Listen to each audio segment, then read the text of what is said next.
ஓம் முருகா போற்றி, கந்தா போற்றி, கடம்பா போற்றி, கதிர்வேலா போற்றி. அறுபடை வீடு கொண்ட முருகப்பெருமானை போற்றி போற்றி. என் செல்லமே, என் செல்ல குழந்தைகளே, திருச்செந்தூர் முருகன் சொல்கிறேன். நான் சொல்வதை 5 நிமிடம் மட்டும் கேள். தோ நீ நினைத்த காரியம் கூடி வரும். இதை கேட்டுவிட்டு ஆனந்தமாக நிம்மதியாக கண்ணுறங்கு என் செல்லமே.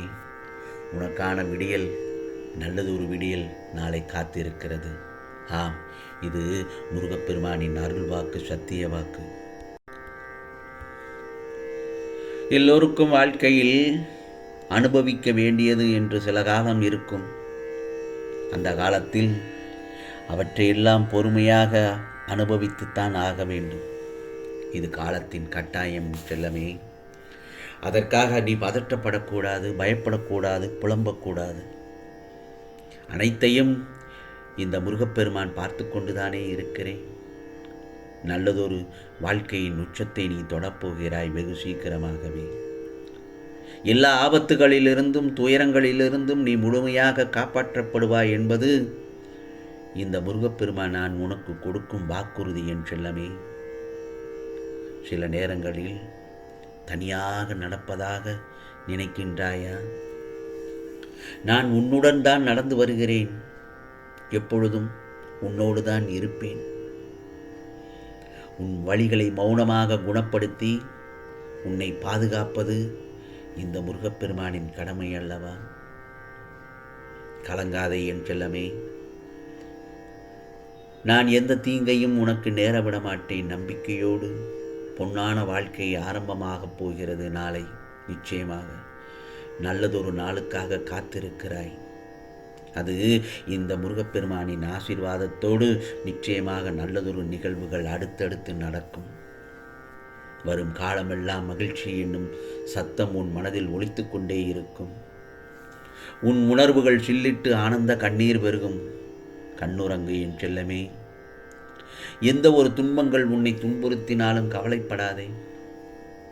அந்த சமயத்தில் எதிர்த்து நின்று போராட கற்றுக்கொள். எதுவும் என்னை மீறி நடக்காது என்பதை தீர்க்கமாக நம்புகிறாய் அல்லவா? அதனால் சொல்கிறேன், அனைத்தும் நன்மைக்கே என்பதை தீர்க்கமாகவும் ஏற்றுக்கொள்ள பழகு. அதே நேரத்தில் சகித்து கொள்ள முயற்சி செய். எனது பாதத்தில் எல்லாவற்றையும் சமர்ப்பித்து விடு. எதுவும் நிரந்தரமில்லை. எல்லாம் ஒரு நாள் மாறும். என்னையே நம்பி வந்த உன்னை எத்தனை ஜென்மங்கள் எடுத்தாலும் உன்னை தாங்கி நிற்பேன். இது முருகப்பெருமானின் அருள்வாக்கு. ஆரம்பத்தில் என்னை நிராகரித்து உன் மனம் போன போக்கில் சென்றாய்தானே. கடமையே என்று என்னை பூஜித்து வந்தாய்தானே. ஆனால் காலங்கள் பல கடந்து பல முறை உனக்கான பல அற்புதங்களை நிகழ்த்தி என்னை நீ புரிந்து கொள்ள வைத்தேன். அதையும் நீ மனதால உணர்ந்திருப்பாய்.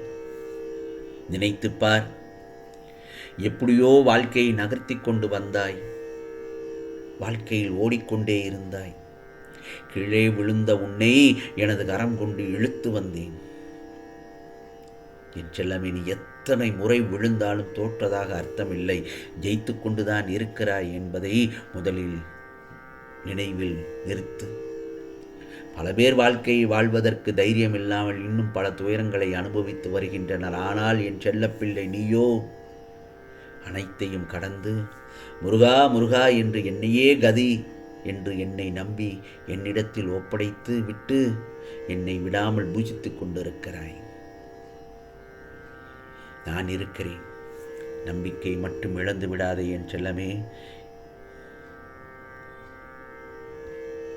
கவலைப்படாதே. பலரது கஷ்டங்களுக்கு மிக முக்கியமான காரணம் அவர்களது கவனக்குறைவுதான். எதிலும் கவனமாக செயல்படு. வாழ்க்கையில் ஜெயிக்க வேண்டுமென்றால் முதலில் உன்னை இழிவாக நினைப்பவர்களையும் உன்னிடம் எப்பொழுதுமே குறை காண்பவர்களிடம் இருந்து சற்று ஒதுங்கி இரு. உனக்கான லட்சியத்தை, குறிக்கோளை அடிக்கடி மாற்றிக்கொள்ளக்கூடாது. அதை அடைவதற்கான வழிமுறைகளை வேண்டுமானால் மாற்றிக்கொள்ளலாம். உன் லட்சியத்தை என்று மாற்றிக்கொள்ளக்கூடாது. பிடித்தவற்றை இழந்த மனம் வலியை விட பிடிக்காதவைகளை ஏற்றுக்கொள்ளும் மனநிலையே பக்குவமடைந்ததற்கான அர்த்தம் என் செல்லமே. உண்பது மட்டுமே வாழ்க்கை அல்ல, உண்பது மட்டுமே வாழ்க்கை அல்ல. நாக்கை கட்டுப்படுத்து, எல்லாம் தானாக அடங்கிவிடும். கர்வத்தால் சொல்லும் செயலும் முரண்படும், அடக்கத்தால் சொல்லும் செயலும் ஒன்றுபடும். உலகம் என்னும் சத்திரத்திற்கு கடவுளே உரிமையாளர். யாரும் இதை சொந்தமாக்க முடியாது. சத்திரத்தில் சில நாள் தங்கும் பயணி போல மனிதனுக்கு உலக வாழ்வு சில காலம் மட்டும்தான். எந்த ஒரு மனிதரும் தேவையற்றவர் என்று இல்லை, யாருடைய வாழ்க்கையும் பயனற்றது என்று இல்லை. எல்லோரும் ஏதோ ஒரு காரணத்திற்காக படைக்கப்பட்டிருக்கிறார்கள். நாம் கோவிலுக்கு சென்றுதான் புண்ணியத்தை சேர்க்க வேண்டும் என்பதும் இல்லை. யாருக்கும் தீங்கு செய்யாமல் இருந்தாலே போதும், கோவில் சென்றதற்கு சமமாகும். என் செல்லமே, நிறை குறை இரண்டும் கலந்ததுதானே வாழ்க்கை. அதில் நிறையை மட்டும் நினைத்தால் வாழ்க்கையை வென்று விடலாம். குறையை கனவில் கூட நினைக்காதே. அடுத்தவர்களைப் போல வசதியாக வாழ முடியவில்லையே என்று நினைக்காதே. நம்மை விட வசதியற்றவர்கள் இந்த பிரபஞ்சத்தில் கோடி பேர் இருக்கிறார்கள் என்பதை மனதில் கொள். பிறப்பிற்கும் இறப்பிற்கும் இடையில் நாம் செய்யும் பாவ புண்ணியம் மட்டும் அதுதான் மிஞ்சும். நம்முடன் கடைசி வருவதும் இதுதான். ஆகையால் நேர்மையாக இருந்து என்ன சாதித்தோம் என்று நினைக்க வேண்டாம். நேர்மையாக இருப்பதே ஒரு சாதனை தானே.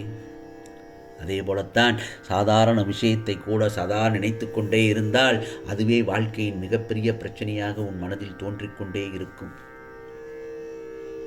கடினமான சூழ்நிலையில் மனதில் நிதானம் என்பதை மட்டும் வலுவாக கொண்டிருந்தால் அதன் மூலம் அனைவருக்கும் நன்மை உண்டாகும். புரிகிறதா?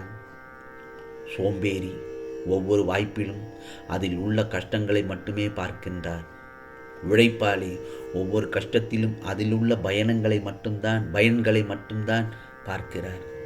ஆகவே சோதனை, வேதனை, சாதனை முறையே மூன்றும் இறைவன் வழங்கும்போது மனிதனும் முறையே பொறுமை, நம்பிக்கை, இறைபக்தி இவைகளை பெற்றிருக்க வேண்டும். நான் சொல்வது புரிகிறதா என் செல்லமே? இது உனக்கான பதிவுதான். இந்த முருகப்பெருமான் உனக்காக சொல்லும் பதிவுதான். நீ நினைத்த காரியமெல்லாம் நாளை பொழுது நல்ல பொழுதாக விடிந்து நல்லதொரு நிலையில் கூடி வரும். இப்பொழுது நான் சொல்வதை கேட்டுவிட்டாய்தானே? நிம்மதியாக கண்ணுறங்கு. உனக்கானதெல்லாம் நல்லது நடக்கும், நல்லது மட்டுமே நடக்கும், அதுவும் நன்மையாகவே இருக்கும். ஓம் சரவண பவ, ஓம் சரவண பவ, ஓம் சரவண பவ.